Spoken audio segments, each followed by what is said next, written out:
Alright, before we get started, I got a buddy of mine, Tony. He has T3 Diesel Performance. He's got a channel. I'll put a link in the description. He is going to be giving away a Craftsman set when he hits 1,000 subscribers. So if you want to check out his channel, there's a link in the description for Tony. It's T3 Performance, or T3 Diesel Performance and Repair. So his link is in the description. Hey guys, what's up? What's going on? And welcome back to the channel. As you can see from the intro there, I was getting some work done on the second gen. But then a friend of mine stopped by and we jogged for a little bit. Now it's getting dark and I feel a little bit of sprinkle on my head, so we're gonna hang it up for tonight. I have a lot more of the stuff taken off, little odds and ends. I told you that I was going to go ahead and delete the battery tray for right now. I did take that off. Your ECM and your PCM both ground on this side, but right down here they basically just ground, and then your ground goes down to your engine block right there. So what I'll do is I'll snake both of these around. I'll still be able to utilize these factory plugs. That way, if somebody ever does want to put the battery tray back in, they can still ground it to the battery over here on this side for one of these. I'll just take these and pull them back around through here, and then I'll take this one down back behind the alternator and plug them in, put an eyelet on it, and then bolt it just to the engine right there. Because essentially they just ground to the engine and to the chassis, so it's not a big thing. The engine's grounded to the chassis, and now these will be grounded to the engine, so it'll all be the same. As you can see, I do have my hood stack mocked up. My flange came in from stainless diesel, so I have that on there. I still have to weld it. I just have it in the pipe. It's a really tight fit. So I was able to get that pushed in there. Like I said, I have to weld that on there yet, and then I have all the pipes just taped together. I don't like where this has come out at, so what I want to do is either get a piece of straight pipe and bring this out to just about right here, so it's coming out in this area right here in the hood someplace. But that needs to go that way by a long shot. I don't really want it coming out right here.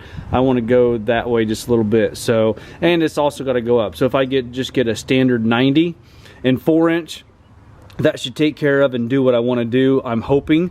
That's that other turbine housing I was telling you about. That's just like my turbo.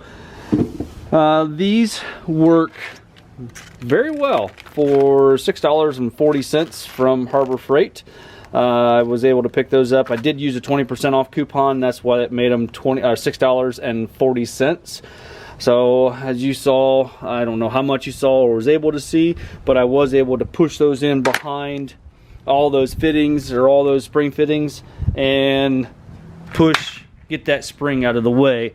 If you look inside there, you can see that spring, and that's what holds those ends in place, is that spring grasps around a little lip on the end and holds everything in place the way that it needs to be.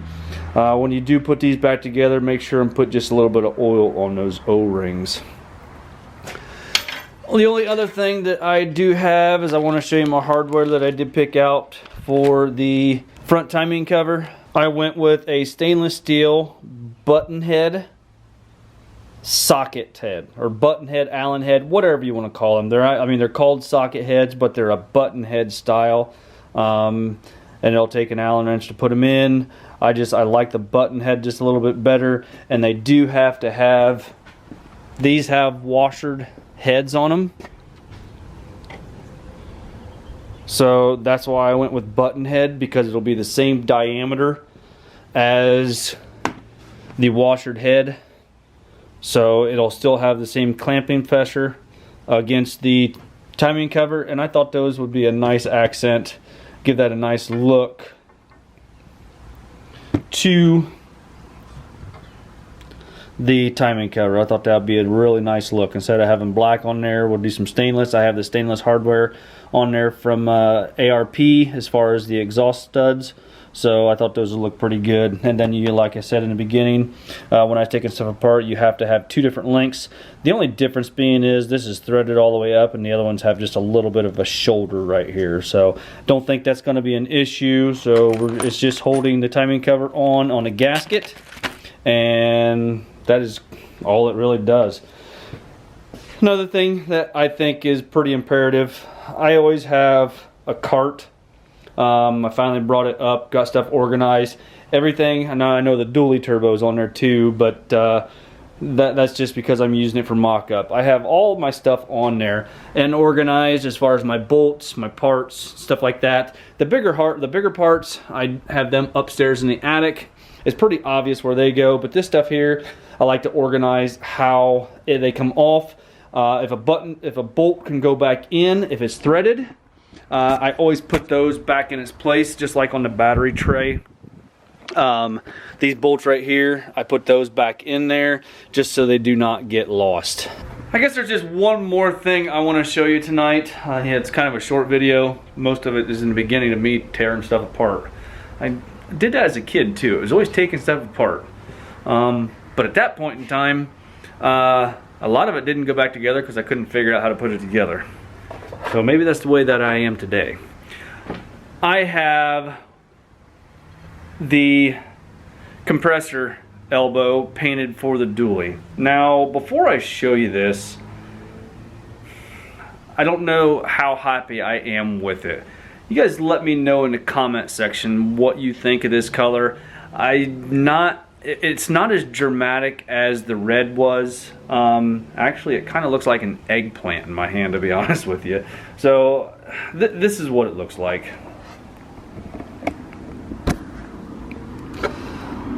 Earlier, the sun was out just a little bit. I could have showed it to you in the sun, but I think I got too much purple on there. I was trying to go for just a little bit darker color. You can see I got just a little bit of run on there. That's not a big deal because that's going to be hidden by a boost tube boot. So, like I said, I think I've got just a little bit too much purple on there, too many coats. Like I said, it looks like an eggplant laying in my hand there, to be honest with you. So I think I'm going to go ahead and, I don't know, I'm going to do the compressor housing next and see how that turns out. And then if I can't get it to turn out the way that I want, I'll go ahead and take the compressor housing to this eggplant color and kind of go from there. Either that, or maybe I'll explore getting a powder coat gun and an oven and trying to do stuff myself. I don't know. I'm just getting tired of paying for a bunch of stuff that I really don't know how to do. But I can learn. Anyway, guys, I think that's pretty much going to do it. Oh, I won out and we are going to go ahead. I did already order the pump for the pressure washer, so it is coming. So when that gets here, we'll put that on there too. So most of you guys said go ahead and put a new pump on that engine. So that's what I'm gonna do. Gonna do? Yes. All right. If you don't mind, hit that like button, give me a thumbs up, subscribe if you have not already done so, and we'll talk to you guys later on.